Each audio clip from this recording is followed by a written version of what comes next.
శేఖర్ రెడ్డి గారు, ఇప్పుడు జరుగుతున్నటువంటి విచారణ రాష్ట్ర ప్రభుత్వం వేసినటువంటి ఒక ఎంక్వైరీ, ఈ ఎంక్వైరీ కమిటీ ద్వారా ఈ విచారణ అధికారుల ద్వారా వాస్తవాలు వెలుగులోకి వస్తాయని అనుకుంటున్నారా? నమస్తే అండి ఈశ్వర్ గారు, మీకు ప్యానలిస్టులకి సాక్షి టీవీ వీక్షకులందరికీ గుడ్ ఈవినింగ్ సార్. ఖచ్చితంగా వాస్తవాలు తొంగలో తొక్కబడతాయి అనుకుంటున్నాం సార్. ఖచ్చితంగా ఎవరైతే చనిపోయారో అతని ఆత్మకి శాంతి కలగదు అనుకుంటున్నాం సార్.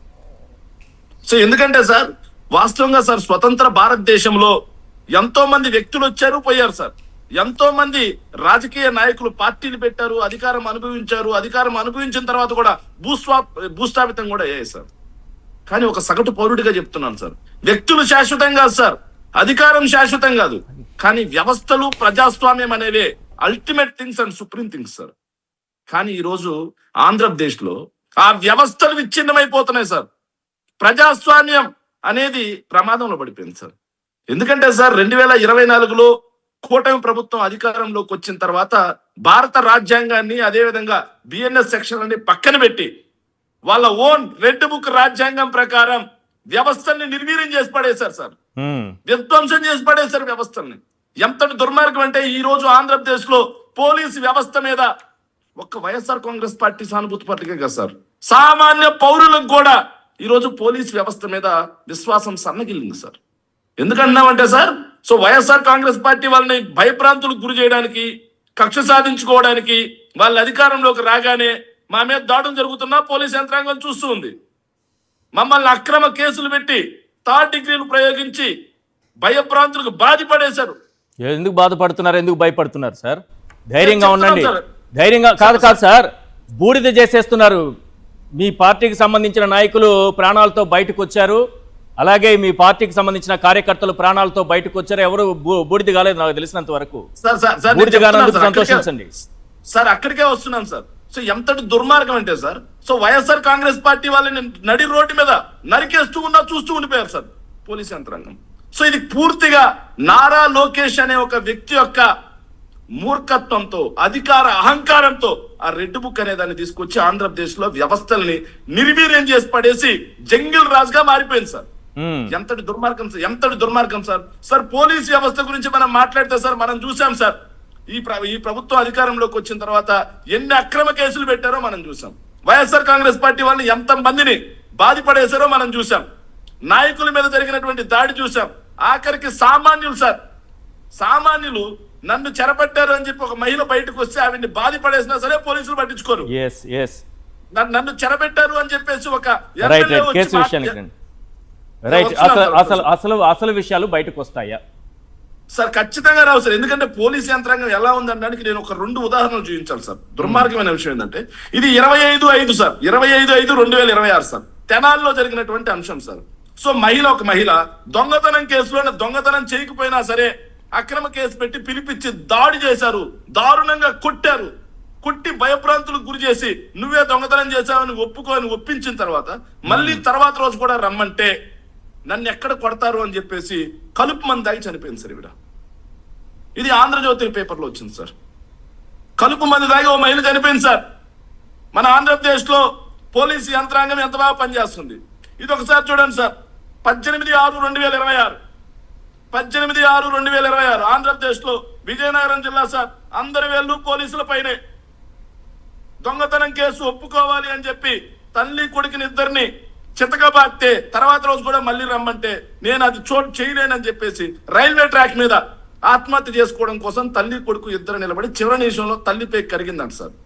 కొడుకుని తోసేసింది, రైలు వచ్చి ఈవిని గుద్దేసింది. అవమానం భరించలేక సార్. అంటే ఆంధ్రప్రదేశ్ లో వ్యవస్థలు ఎలా ఉన్నాయని నిదర్శనం సార్. సో మీరు ఇంతకుముందు మాట్లాడుతున్నారు సార్, మే 9వ తారీఖు నుంచి ఒక 3-4 రోజుల్లో చంపేసి ఉంటారు కదా. సో అప్పటి నుంచి ఇతను ఉన్నారు కదా, ఎవిడెన్స్ ఏమైపోయిందని. సార్ మీరు మే 9వ తారీఖు ఎవరైతే ఇతను చనిపోయారో, మే 9వ తారీఖు అతను తీసుకొచ్చారు, 3-4 రోజుల్లో లాకప్ డెత్ అయి ఉంటారు అన్నారు కదా సార్. కానీ మే 21వ తారీఖు సార్, క్రాంతి కుమార్ అనే ఒక దళిత యువకుడు ఇదే విజయవాడలో, అదే సిఐ నాగరాజు దాడులు తట్టుకోలేక అదే సిఐ నాగరాజు రమ్మంటే అక్కడికి వెళ్ళలేక, ఈ వీడియో కూడా ఒకసారి వినండి సార్. నేను సెల్ఫీ వీడియో సార్, ఆ వీడియో ప్లే చేయండి. నా చావు కారణం కృష్ణారాజు గారు, నేను నేను మాది పొడవడం తప్పైపోయింది. నన్ను వెంటాడి వేధిస్తున్నారు. గత 3 నెలల నుంచి నన్ను కొడుతూనే ఉన్నారు. నేను ఇంక బతకలేకపోతున్నాను. నా సాగు కారణం కృష్ణారాజు గారు. ఇంక నేను బతకలేను. ఇగో గుళికలు అంతా ఆగేస్తున్నాను. మే 9వ తారీఖున సార్, మే 9వ తారీఖున సాయి కృష్ణ అనే అతన్ని అరెస్ట్ చేశారు సార్. ఇప్పటికి ఏమైపోయాడో తెలీదు, చనిపోయారని చెప్పేసి వాళ్ళే ఎఫ్ఐఆర్ లో పెట్టారు సార్. కానీ అదే మే 21వ తారీఖున, అంటే ఒక వ్యక్తి చనిపోయినా ఆ సీఐకి ధైర్యం సన్నగలలా, భయం కలగల. అంటే ఎవరు మనల్ని ఏం చేస్తారు, ఇది కరెక్ట్ చట్టం పనిచేయదు అన్న ఉద్దేశం సార్. ఏ చాలా ధైర్యంతో కరెక్ట్ పాయింట్ చెప్పారు. 10 రోజుల తర్వాత మళ్ళీ ఇది క్రాంతి కుమార్ అని ఒక దళిత యువకుణ్ణి గొట్టును బాదినట్టు బాధతా ఉంటే 3 నెలల నుంచి నేను భరించలేని ఈ రోజు పిలిస్తే అని చెప్పేసి సెల్ఫీ వీడియో తీసి మే 21 నుంచి ఇప్పటికి ఎన్ని రోజులైంది సార్? నెల రోజులైంది సార్. నిన్నటి వరకు ఈ ఘటన కూడా బయటికి రాలా. ఇలా బయటికి రాని ఘటనలు ఆంధ్రప్రదేశ్ లో ఎంతమంది సామాన్యుల మీద ఈ దాష్టికాలు జరుగుతా ఉన్నాయి. ప్రజాస్వామ్యం ఇప్పుడు ప్రమాదంలో పడితే చంద్రబాబు నాయుడు గారు తగుదనమ్మా అని వచ్చి స్వతంత్రం వచ్చిందని మాట్లాడుతున్నారు సార్. స్వతంత్రం రావటం అంటే అలాంటి దళిత యువకులు ఆత్మహత్య చేసుకోవడమా? స్వతంత్రం రావటం అంటే అమాయకులైనటువంటి ఆడవాళ్ళు ఆత్మహత్య చేసుకోవడమా? పోలీసు వేధింపులు ధర్మించలేక? ఇది ప్రజాస్వామ్యమా, నియంతృత్వమా? సమాధానం చెప్పాలి. ఇంతమంది యువకులు, ఇంతమంది ఆడవాళ్ళు అన్యాయంగా పోలీసు వేధింపులకి బలైపోతా ఉంటే హోంమంత్రి గారు దాని గురించి మాట్లాడరు. ప్రజాస్వామ్యం వచ్చింది అంటారు. నిజంగా ఒక పౌరుడిగా బాధేస్తుంది సార్. ప్రజాస్వామ్యం అంటే ఇదా? బ్రిటిష్ రాజ్ నడుస్తా ఉంది సార్ ఈరోజు ఆంధ్రప్రదేశ్ లో. రైట్.